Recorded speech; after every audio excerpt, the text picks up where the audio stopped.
Hi, I'm Christopher Dunn. And I'm Kathy, Chris's partner and wife. On the last video, we talked a lot about the discovery and the functional common denominator, this column here, which was on a different board, and this time we want to talk to you a little bit about children and children's books. And why are we here together doing this video? Well, partly because Kathy talks a lot better about the children's program than I do. But I don't talk a lot better on video, so he's going to do the video. That's exactly right. She looks better, No. but she doesn't feel like she presents better than me. Go figure. How's that possible? I know the truth. I know the reality. And so do you, because you're watching us right now. Now wait, can you get inside the camera? Yes. There you go. All right, so thanks everyone for being patient with us. As I said in the last video, this is a tough medium for both of us. We've been writing a lot. And we do like to talk, and we like to talk in person, so this is different. We have to project in our minds who our audience is and what we're here for and what you're interested in. And one of the things I think you might be interested in is knowing what you can do to help, how you can be involved, and why we need your help and how we need your help. So I want to start by saying, on the way over here, I ran a little errand, and I was thinking about one thing. I was thinking about why are books important? Why do books matter? And I thought about something like Harry Potter and how many millions of copies that got out there and how that shaped the way kids think, the way adults think. Right. There's also tons of dystopian novels out there, and they're putting these in, and I think many of these may not be shaping children the right way. And I understand we might be reaching out to a lot of educators, but what I want to say is I think it's so important that the messages we have in the You Could Do crew, you first tell kids you can do it, and that's why Save the World Dog and the You Could Do crew is so important to tell them they can do it. And then you have something an objective model to follow for helping them. Right. Learn about love and what it means to love one another. Exactly. And so we don't need necessarily in this video to talk about the functions and the body parts and the behaviors in the same terms we did last time. Last time, try to get you in the picture there. Oh no, too. I was. Last time, we focused on that functional common denominator. What we didn't talk about this, how we present it to children. Mm-hmm. We didn't talk about, so let's say something like this, which you created, which puts the language in children's terms. Do you want to comment on that? What would I comment on? Well, so actually the idea of nice moves came from a children's book that Chris wrote.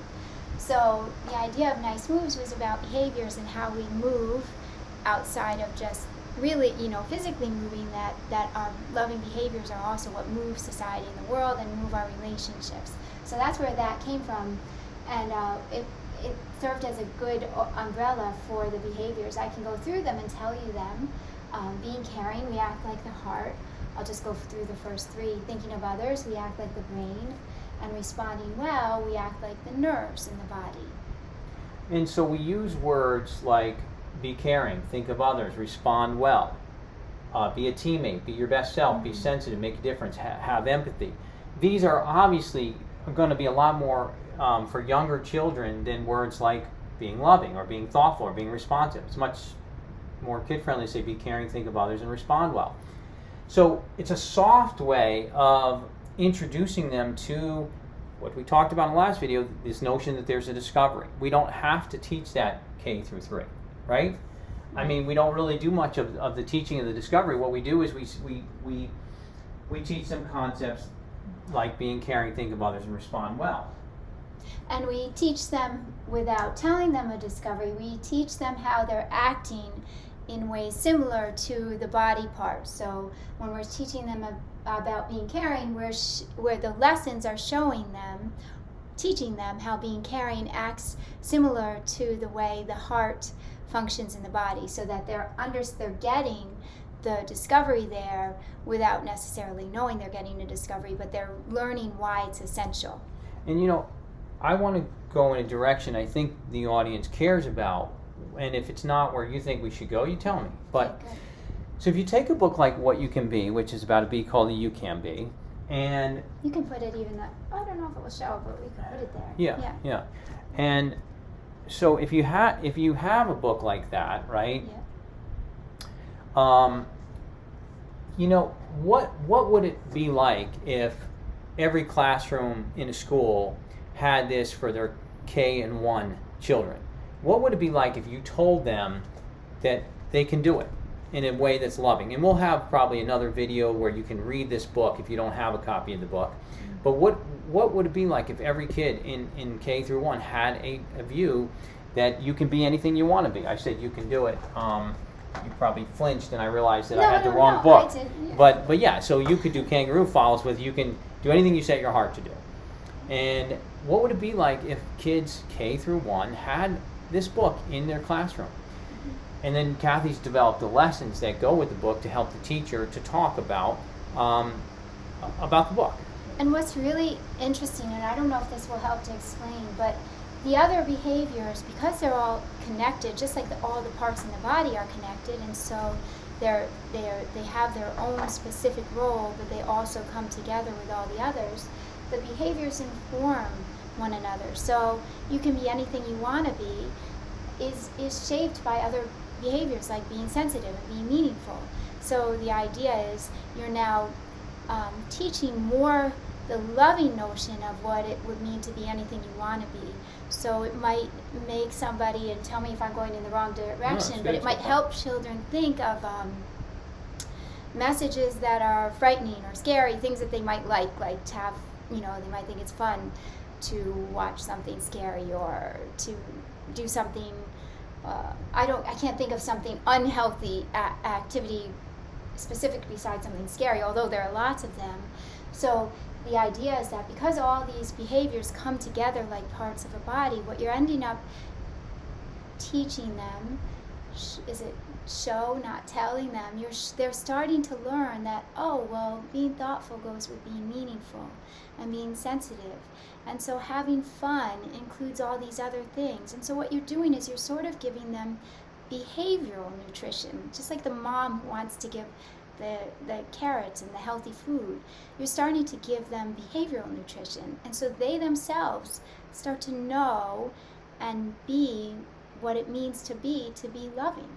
And they start to, as we often say, this program, we relate it also to faith, and so it's secular, but it's compatible with faith, and so you start to really learn what it means to live the golden rule and the first 2 commandments, and the behaviors inform on those 2 notions that we all strive for. I think that's a beautiful note to end this video on. We mostly wanted to tell you a little bit about the children's program.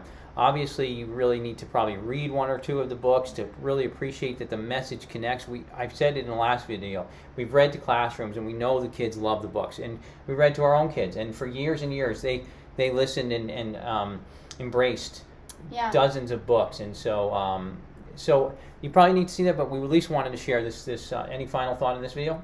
No, I mean, I guess the only thing would be, and I don't want to go over time, so the only other thing would be that the books would just be to show them some of the titles we do for companies. But if you don't think it's that crossed my mind. I wasn't sure if you were going to think that too. So it's just quick so that you get the idea of don't go too quick, because I don't want to rush when we... But the idea is that there's many reasons to connect with companies. Of course, it can help your program get out in the world, but besides that, it's connecting for kids. So when you're connecting with companies, like in this case, this is with Under Armour, their slogan, one year their slogan was, "The only way is with you." You're connecting with kids, and sometimes if they love Under Armour or if they love Nike, they have a connection to it. And it's also a great way to bring companies into positive change and positive behaviors. So we're hoping we're going to connect with companies on this as well. So The Only Way is with you was written with Under Armour in mind. What happened, by the way, just so you understand what goes on to make something like that happen? I just want to check something in this book, but sure. But what happened is we were talking to the Baltimore school system, and Baltimore is the headquarters for Under Armour, and one of the was it the superintendent? Yeah, it was the superintendent, but it was the assistant superintendent that told us, basically, when we told her we have a book for Nike, she said, well, the headquarters for Under Armour is here. Yeah. And that led us to look at the slogan for, now that, actually, I just want to say their message, their slogan is "The only way is through." And that's so right. we took that and it came out as The Only Way is With You. And so we write this book in a powerful way. I don't know, I really want to get a video where people can see what the books say and how they say it. But we haven't gotten that yet. We're looking to do that. But so that was what was the genesis of the Only Way is With You. And that's what we do with a lot of the books. So you're about to show the Nike book. So Just Be It, Likey, and that one was for Nike. Of course, and so you have a book, you have the slogan, just do it. Everywhere people see, just do it, just do it, just do it. Well, wouldn't it be great if we could teach people just be it? And what does that be? What are we trying to be? We're trying to be these things. But believe me, these kids' books do not read, be loving, be thoughtful, no, it's not like that. We tell a story. I mean, let's see if I can find a page. This is Fly Bean. Oh, no, that's the This wrong is one. Fly Bean. This one's for Boeing. Oh, you want to do the just... No, I do mean, it. no, said Dog, it's good all the while. You've got to be it and be liking it. That's always in style. With that, Kangaroo laughed and started to sing. I've been caring lately. I've been daring lately, sang Dog. I've been sharing lately, sang Bee. The three sang happily. Life is better with me and you. Life is better with three or more than just two. You can have more dinosaur. Life is better with four, the three sang and went to Dinosaur's door.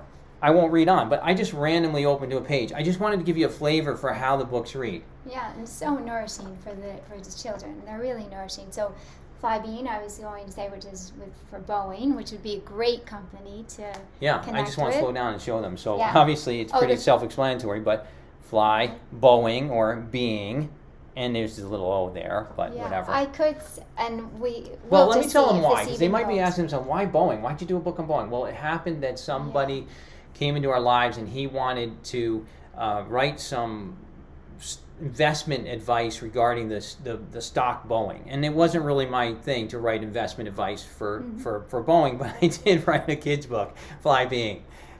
We did. And I'm gonna for this one I'll do just Sure. a couple pages here. Okay, because you read them better than I do, right? So it starts out with the Fly Bean. It starts out with you can really say.